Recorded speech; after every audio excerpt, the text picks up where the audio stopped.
Performance ഒക്കെ ഞങ്ങളുടെ ഫ്രണ്ടാണ് പ്രൊഡ്യൂസേഴ്സ്, അതുകൊണ്ട് തന്നെ ഭയങ്കര എക്സ്പെക്ടേഷൻ ഉണ്ടായിരുന്നു. അതുപോലെ തന്നെ നല്ല എക്സ്പെക്ടേഷനെ കണക്ക് വേണ്ടിയിട്ടാണ് പടം. മാസ് മൂവിയാണ്. രാജുവേട്ടൻ്റെ പെർഫോമൻസ് അങ്ങനെ ഉണ്ടായിരുന്നു. അങ്ങനെ പറയാനുണ്ടോ? മാസല്ലേ? ചെയ്യാനെന്ന സിനിമ എവിടെയാണ് അപ്പോൾ പൃഥ്വിരാജിനൊപ്പം അഭിനയിച്ച് അപ്പോൾ അതൊക്കെ വെച്ച് എങ്ങനെയുണ്ടായിരുന്നു സിനിമ? നല്ല രസമായിരുന്നു. നല്ല സപ്പോർട്ടീവാണ്, ഭയങ്കര സപ്പോർട്ടീവാണ്. പിന്നെ പുതിയൊരു ഡെബ്യൂ ഡയറക്ടറാണ്.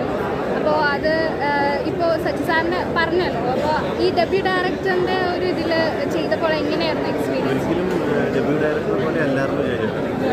വെൽ എക്സ്പീരിയൻസ്ഡ് ആണ്, ഭയങ്കര എക്സ്പീരിയൻസ് ആണ്.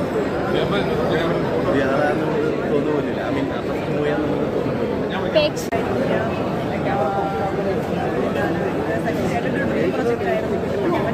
ഒരു ഡ്രീം പ്രൊജക്റ്റാണ്. ആൻഡ് നിങ്ങളെല്ലാവരും തിയേറ്റേഴ്സിൽ പോയി കണ്ടു കഴിഞ്ഞാൽ ഞങ്ങളെല്ലാവരും ഭയങ്കര ഹാപ്പി ആയിരിക്കും. സച്ചേട്ടൻ്റെ കാര്യം പറഞ്ഞാൽ സച്ചേട്ടൻ ഭയങ്കര ഇതിൽ ഓർക്കുന്നുണ്ട്. കാരണം സച്ചേട്ടൻ ചെയ്യായിരുന്ന പ്രോജക്റ്റ് ആയിരുന്നു. ഇപ്പോൾ ഈ സിനിമയുടെ പല ഭാഗങ്ങൾ നോക്കുമ്പോൾ സച്ചേട്ടൻ മാജിക്ക് നമുക്ക് കാണാൻ സാധിച്ചിട്ടുണ്ട് അല്ലേ? Very good. Camera technique excellent.